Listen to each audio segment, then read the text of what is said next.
Hello, my friends. Mrs. Clay here. I am going to read you chapter 4 of My Father's Dragon. You'll remember that back in chapter 3, Elmer Elevator went across the ocean rocks. Here he is.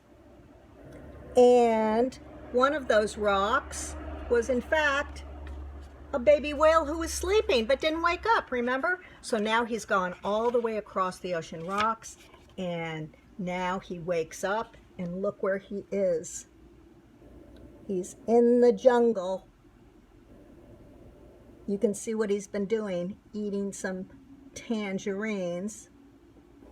Okay, and it's called My Father Finds the River. The jungle began just beyond a narrow strip of beach. Thick, dark, damp, scary jungle.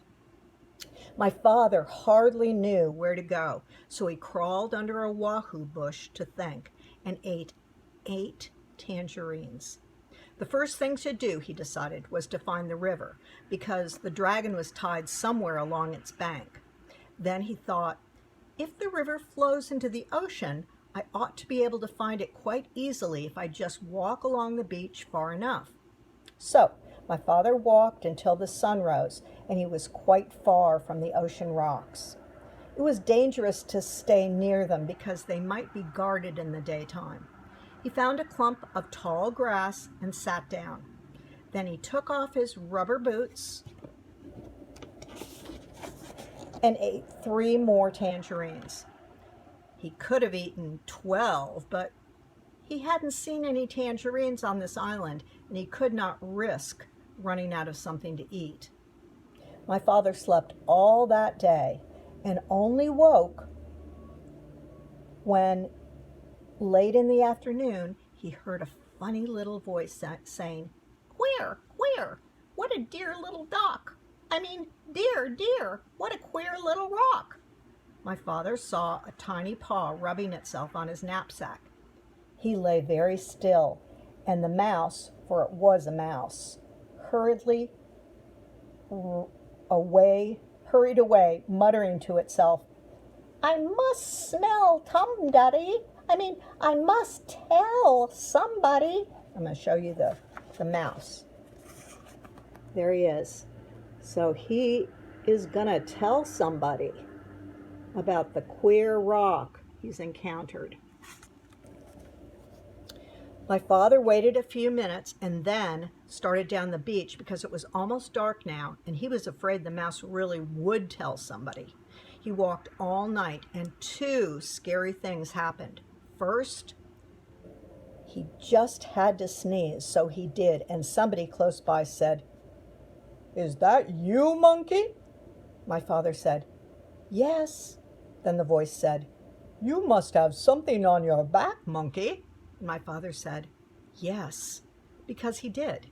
He had his knapsack on his back. "What do you have on your back, monkey?" asked the voice. My father didn't know what to say, because what would a monkey have on its back? And how would it sound telling someone about it if it did have something?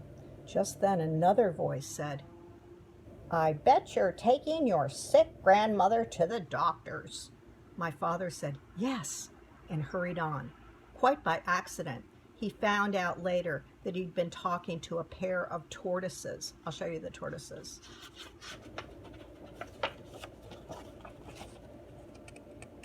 That's with whom he had been talking, the 2 tortoises. The second thing that happened was that he nearly walked right between 2 wild boars who were talking in low, solemn whispers. I'll show you what they look like. Here are the 2 boars. Can you see them? One is talking at a time. They're taking turns there. I'll show you the rest of the illustration. It goes all the way across 2 pages. So there are the boars.